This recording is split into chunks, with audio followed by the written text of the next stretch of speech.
June 15, 1944, marked the beginning of the Battle of Saipan, a critical turning point in the Pacific theater.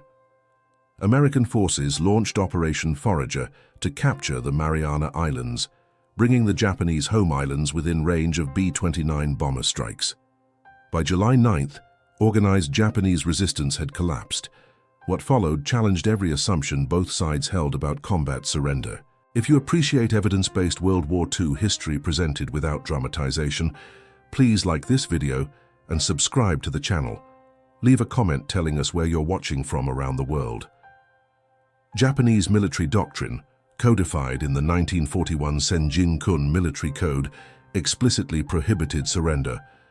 The document stated that death was preferable to the shame of capture. This ideology, combined with propaganda depicting Americans as barbaric, created a military culture where surrender was considered impossible. Historical records from the Imperial Japanese Army indicate that approximately 97% of Japanese soldiers chose death over capture throughout the Pacific Campaign. On Saipan, the situation became untenable by early July 1944. The island's garrison of approximately 30,000 troops faced overwhelming American firepower. Declassified U.S. military reports document that as organized resistance crumbled, several hundred Japanese soldiers found themselves cut off from their units without ammunition and physically unable to continue fighting. For the first time, significant numbers began surrendering to American forces. Marine Corps after-action reports describe the initial encounters with surrendering Japanese troops as tense and uncertain. American forces had been trained to expect fierce resistance to the last man. The sudden appearance of enemy soldiers with raised hands created tactical confusion. Standard operating procedures existed for processing prisoners, but the scale and circumstances were unprecedented in the Pacific theater. Contemporary military intelligence documents reveal that captured soldiers exhibited signs of severe malnutrition, dehydration, and exhaustion. Medical examinations conducted by Navy corpsmen documented tropical diseases, infected wounds, and psychological distress. Many prisoners had subsisted on minimal rations for weeks as supply lines collapsed. Their physical condition reflected the deteriorating Japanese logistical situation throughout the Pacific. By mid-1944, the American response followed established military protocol based on the 1929 Geneva Convention. Despite not being signatories to the convention, Japanese prisoners received protections under international law as interpreted by U.S. forces. Field orders mandated humane treatment, provision of food and water, and medical care for wounded prisoners. These directives came from Pacific Fleet Command and reflected official policy regarding enemy combatants. Military records indicate that initial resistance to American aid came from cultural and ideological conditioning. Japanese soldiers had been repeatedly told that capture meant torture and execution.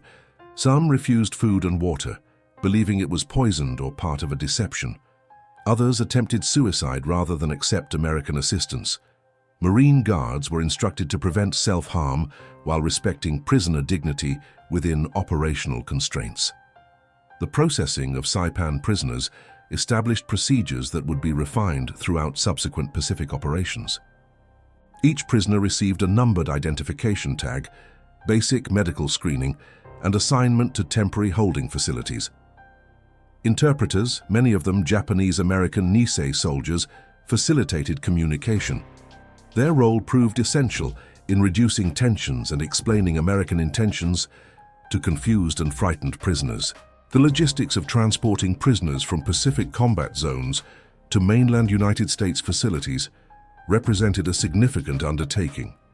War Department records show that by late 1944, a systematic process had been established for moving captured Japanese personnel across thousands of miles of ocean to permanent detention facilities. Transport ships designated for prisoner movement were typically cargo vessels or converted troop transports. Navy regulations required separate quarters for prisoners, adequate ventilation, sanitation facilities, and sufficient food and water for voyages lasting 2 to 3 weeks. Security protocols mandated armed guards, regular inspections, and procedures for managing potential disturbances or escape attempts. Declassified shipping manifests indicate that prisoners from Saipan and subsequent Mariana Islands operations were consolidated at staging areas before embarkation. Medical officers conducted health screenings to identify individuals requiring treatment before long ocean voyages. Those deemed too ill or wounded were held at military hospitals in Hawaii or other forward bases until transport became feasible. The voyage across the Pacific subjected prisoners to conditions vastly different from their previous military experience. Many had never traveled on large vessels. The mechanized efficiency of American ships, the regular meal schedules, and the structured daily routines contrasted sharply with their final weeks in combat. Historical accounts from ship logs document that most prisoners remained compliant during transport, though some exhibited signs of depression or anxiety. Feeding arrangements aboard transport ships followed standard military rations adapted for prisoner dietary requirements where possible. Navy supply records show that meals typically consisted of rice supplemented with American military provisions, including canned meat, vegetables, and bread. The caloric intake exceeded what most prisoners had received during the final weeks of combat operations. Medical personnel aboard transport vessels monitored prisoner health throughout the journey.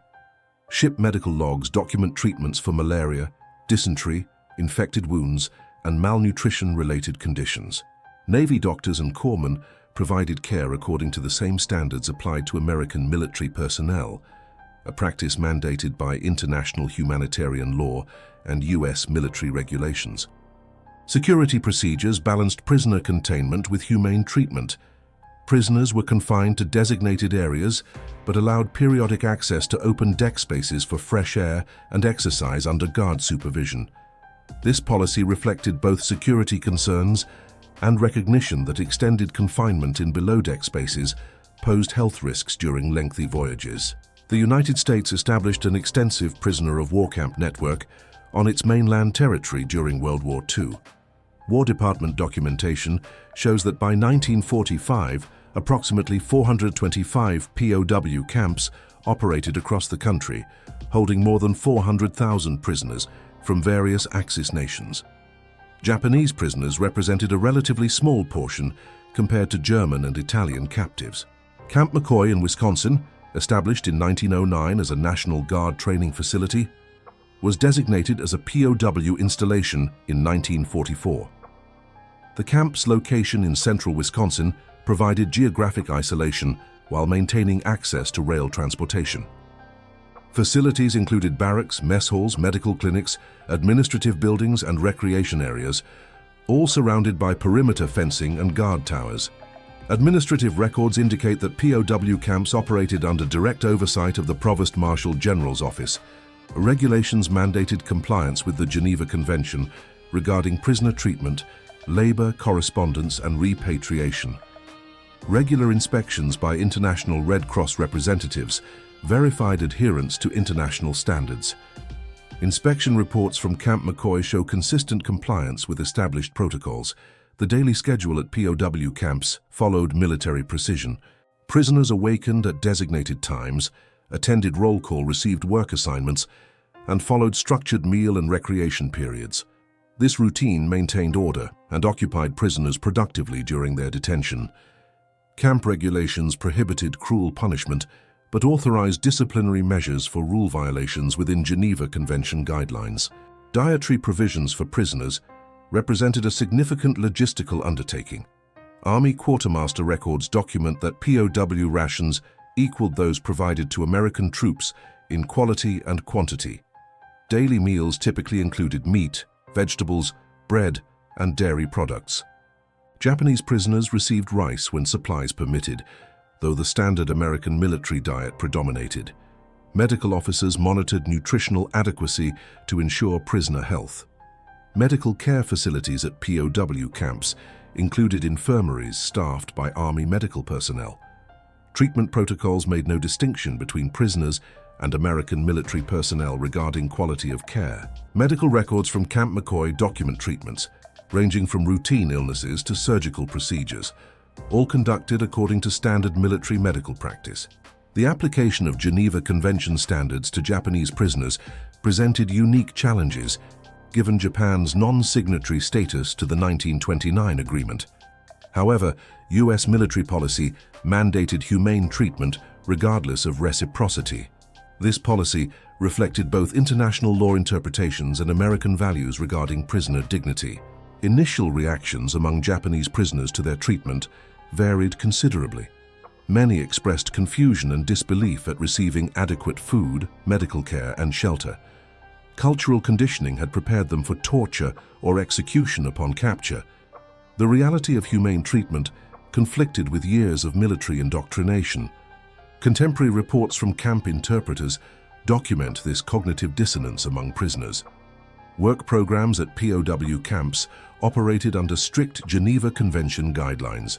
Prisoners could be assigned non-military labor, including agricultural work, camp maintenance, and manufacturing for civilian purposes. Compensation came in the form of camp scrip usable at canteens for personal items. Labor assignments were made according to rank, with officers exempt from manual work per international law. Camp McCoy records indicate that Japanese prisoners participated in various work details.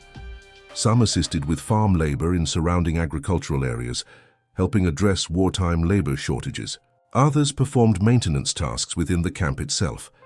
Productivity reports show that most prisoners worked diligently once they understood the system and received fair treatment. Educational and recreational opportunities existed within camps to occupy prisoners during non-working hours. Some facilities offered language classes, vocational training, and organized sports activities. Japanese prisoners at Camp McCoy formed discussion groups, practiced traditional arts when materials were available, and maintained cultural practices within camp regulations. Mail service represented an important connection to families in Japan. International Red Cross postal systems facilitated letter exchange between prisoners and home. Correspondence underwent censorship to prevent transmission of military information, but personal messages passed freely. For many prisoners, receiving letters from family members provided crucial emotional support during detention. Religious practices were accommodated within practical limits. While formal Shinto observances were impossible without proper facilities, prisoners could maintain personal spiritual practices. Camp administrators recognized the importance of religious expression to prisoner morale and mental health. This tolerance reflected broader American constitutional principles regarding religious freedom. US military intelligence recognized the propaganda value of well-treated prisoners. The Military Intelligence Service operated programs designed to challenge Japanese indoctrination and provide accurate information about the war's progress. These efforts, while serving strategic purposes, operated within ethical bounds of prisoner treatment. Newsreels and printed materials showing camp conditions were produced for dissemination. Some content reached Japan through neutral countries or was dropped as leaflets over Japanese-held territory. The message emphasized that surrender did not mean death, but rather humane treatment according to international standards. This psychological warfare campaign aimed to encourage additional surrenders and undermine Japanese propaganda. Educational programs offered at some camps included classes on democratic principles, American history, and post-war reconstruction planning. Participation remained voluntary, but many prisoners engaged with these materials. The long-term goal involved preparing prisoners for eventual return to a post-war Japan that would undergo significant political and social transformation. Interactions between American guards and Japanese prisoners evolved over time. Initial wariness on both sides gradually diminished as daily routines established familiarity. While formal fraternization was discouraged, routine exchanges of basic courtesy became common. These micro-level human interactions contradicted the dehumanizing propaganda both sides had received about their enemies. Cultural misunderstandings occasionally arose despite good intentions. American camp administrators sometimes misinterpreted Japanese cultural norms regarding hierarchy, honor, and group dynamics. Similarly, prisoners struggled to understand American individualism and informality. Interpreters played crucial roles in bridging these gaps and preventing minor incidents from escalating. The psychological impact of captivity on Japanese prisoners varied significantly. Some adapted relatively quickly to camp routines and accepted their situation. Others experienced profound identity crises as their worldview collapsed. Camp medical records document cases of depression, anxiety, and other mental health challenges. Treatment options were limited by contemporary psychiatric understanding, but medical personnel attempted to provide support. Labor shortages on American farms during World War II created opportunities for prisoner work programs. The War Manpower Commission coordinated with the War Department to deploy POW labor in agriculture while maintaining security and Geneva Convention compliance. Japanese prisoners from camps like McCoy participated in these programs under strict supervision. Farmer cooperation with POW labor programs reflected practical necessity. With millions of American men serving overseas, agricultural production faced serious labor constraints despite its essential war support role. Government contracts compensated farmers for employing prisoner labor, while prisoners received nominal wages in camp scrip. This arrangement benefited all parties within the legal framework.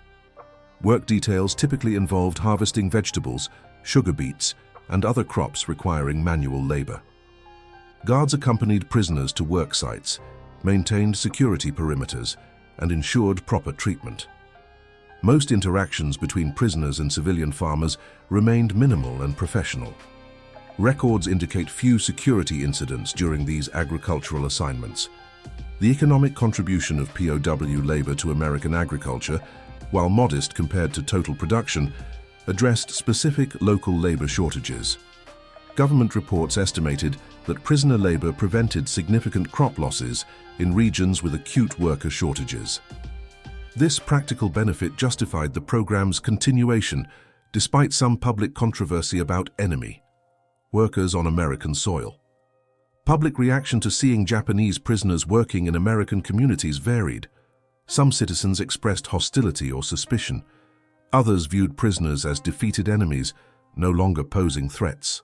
Contemporary newspaper accounts reflect this mixed reception.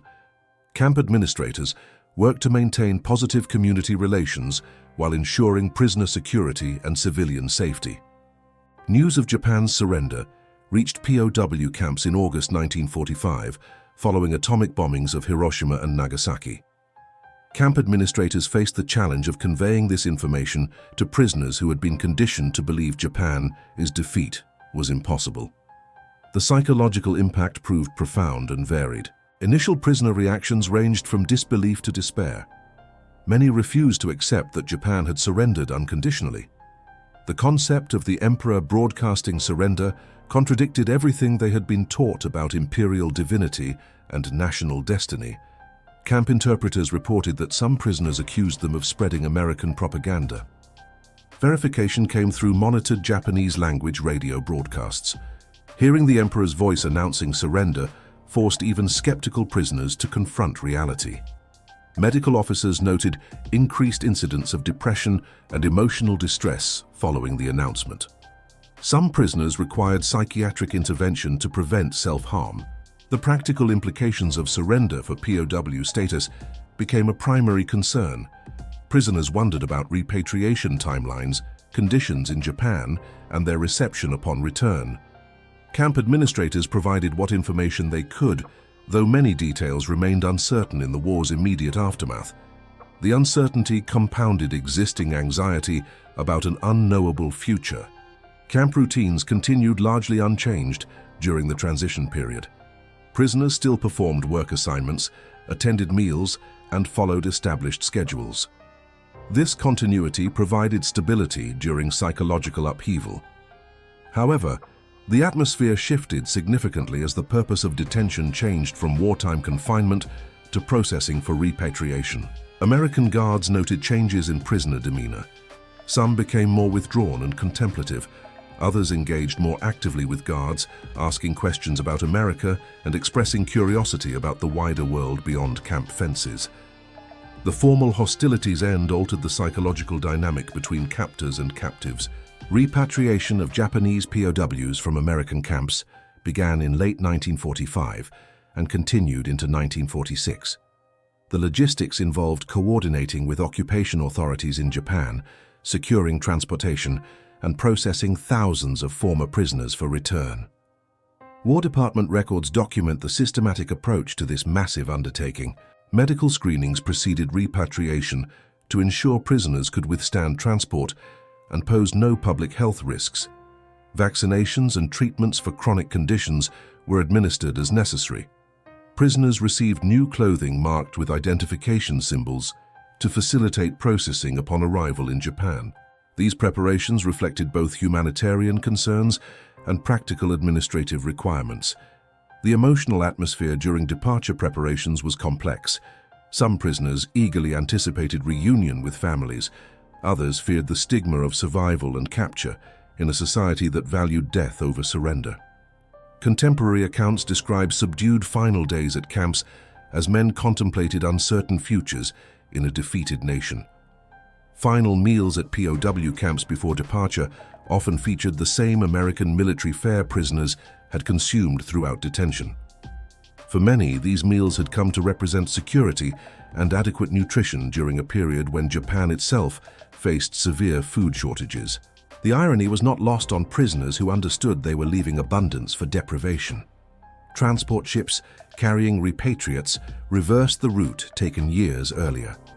The voyages provided time for reflection and conversation among men who shared the unique experience of American captivity. Some formed lasting friendships during these journeys.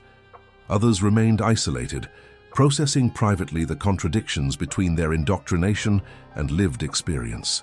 Returning prisoners arrived in a Japan transformed by defeat and occupation. American forces controlled the country, implementing sweeping reforms under Supreme Commander Douglas MacArthur. Cities lay in ruins from strategic bombing campaigns. Food shortages created widespread hunger. The society prisoners returned to bore little resemblance to the nation they had left. Social stigma attached to former POWs complicated reintegration. Traditional Japanese attitudes regarding surrender remained largely unchanged despite military defeat. Many returning prisoners concealed their POW status, claiming instead to have served in garrisons or rear area units. This deception became necessary for employment and social acceptance. Families of returned prisoners faced difficult circumstances. Joy at reunion mixed with shame over capture and survival. Some families embraced returned members despite social pressure. Others maintained distance to preserve family honor. These varied reactions reflected the complex intersection of personal relationships and cultural values. Employment prospects for acknowledged former POWs were limited. Many employers refused to hire men perceived as having violated military codes, regardless of circumstances. Some former prisoners found work in industries desperate for labor. Others struggled economically for years. The informal discrimination against POWs persisted long after the war ended. Government policies regarding former prisoners evolved during occupation and post-occupation periods. Initially, little official support existed for their reintegration. Over time, veterans organizations and changing social attitudes led to modest assistance programs. However, the full rehabilitation of former POWs' social standing took decades and remained incomplete. The post-war relationship between Japan and the United States developed rapidly from occupied enemy to strategic ally. The 1951 San Francisco Peace Treaty formally ended the war state. The 1960 Treaty of Mutual Cooperation and Security established Japan as a key American ally in Asia. Former POWs witnessed this dramatic transformation. Some former prisoners, having experienced humane American treatment firsthand, became advocates for Japanese-American reconciliation. Their unique perspective challenged lingering wartime hatred on both sides. Personal testimonies about fair treatment in POW camps contributed to changing narratives about the war and its aftermath. Educational exchanges and cultural programs between Japan and the United States brought together former enemies. A small number of former POWs participated in these initiatives, sharing experiences with American audiences. These interactions humanized abstract discussions about war, peace, and reconciliation. Historical memory of the POW experience evolved within Japan over decades. Initially suppressed or ignored, former prisoners gradually began sharing their stories as social attitudes shifted. Memoirs published in the 1970s and 1980s provided detailed accounts of captivity and challenged simplistic wartime narratives. Comparative analysis of treatment received by Japanese POWs in American camps versus treatment of Allied POWs in Japanese camps highlighted stark differences. Historical research documented systematic abuse and high mortality rates in Japanese-run camps. This contrast informed post-war discussions of military ethics and international humanitarian law. The 1949 Geneva Conventions, adopted in the war's aftermath, incorporated lessons learned from World War II prisoner treatment. The Pacific Theater experience, including Japanese non-compliance and American efforts to maintain standards, influenced convention revisions. These updates strengthened protections for POWs and established clearer enforcement mechanisms. Article 4 of the Third Geneva Convention explicitly defined prisoner of war status and protections. The provisions reflected recognition that uniform application of humanitarian standards benefited all parties. American treatment of Japanese POWs served as a case study in effective Geneva Convention implementation, despite non-reciprocal circumstances. The principle of humane treatment regardless of enemy conduct became enshrined in international law. This standard reflected moral arguments that prisoner treatment should not depend on enemy actions, but rather on universal human dignity principles. The American approach to Japanese POWs demonstrated practical application of this philosophy. War crimes tribunals held after 1945 prosecuted some Japanese officials for POW mistreatment. The International Military Tribunal for the Far East examined evidence of systematic violations of war conventions. These proceedings established legal precedents regarding individual accountability for prisoner abuse. Subsequent conflicts tested Geneva Convention provisions under various circumstances. The Korean War, Vietnam War, and later conflicts raised new questions about prisoner treatment, combatant status, and legal obligations. The World War II experience, including the Japanese POW situation, continued informing international humanitarian law development. Veteran reunion programs beginning in the 1970s brought together former POWs and their American captors. These encounters, often emotional and complex, allowed both sides to reflect on wartime experiences from the perspective of age and historical distance. Many participants reported that direct personal interaction facilitated understanding and forgiveness. Museums and educational institutions in both countries developed exhibits examining the POW experience. The National WWII Museum in New Orleans, the Japanese American National Museum in Los Angeles, and facilities in Japan presented balanced accounts of this history. These efforts contributed to public understanding of complex wartime dynamics. Academic research expanded significantly from the 1980s onward. Historians gained access to declassified documents, conducted oral history interviews with survivors, and produced scholarly analyses of POW policies and experiences. This research challenged simplified narratives and revealed nuanced realities of captivity and treatment. Contemporary relevance of the POW story extends to ongoing debates about warfare ethics, detention policies, and treatment of enemy combatants.